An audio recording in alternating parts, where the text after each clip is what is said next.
دوستان ببینین چی درستم. یه غذای رژیمی، یه جورم جایزه است. البته اینو خیلی آوردم جلو، خیلی زیاد نشون داده میشه، ببرم عقب کوچیک‌تره. خب این یه جور گوشت خوش شده است. خب اینم که یه جور پنیر پنیر اسموکی دودیه، خیلی خوشمزه است. این نونم نون رژیمیه، از آرد رژیمیه، نمیدونم آردش چیه ولی رژیمیه. این خیلی خوبه، هم گوشت خالیه، توی پیتزا هم استفاده میشه. خب توی پیتزا هم اینا گذاشته میشه،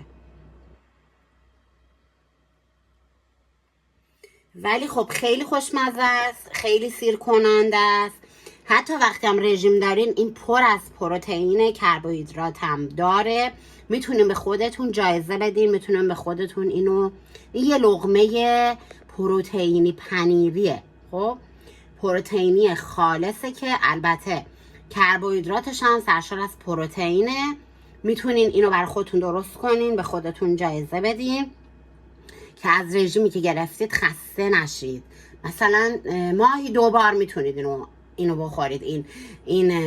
اینجور ساندویچ به عبارتی رو حتما بخورید، خسته میشید اون وقت از رژیمی که گرفتید یا از سالم خوریتون. به خودتون جایزه بدین. یه چیز خیلی مهم اینه که وقتی که اینجور یه جور اسنک هم شاید بهش بگن استفاده کردین، طبق تجربه، البته خودتون خیلی بهتر از من همه اینا رو بلدین، حتما بعدش یک رو تا 30 دقیقه راه برین که هضم بشه، کربوهیدرات ساده اگه داره جذب بدنتون نشه.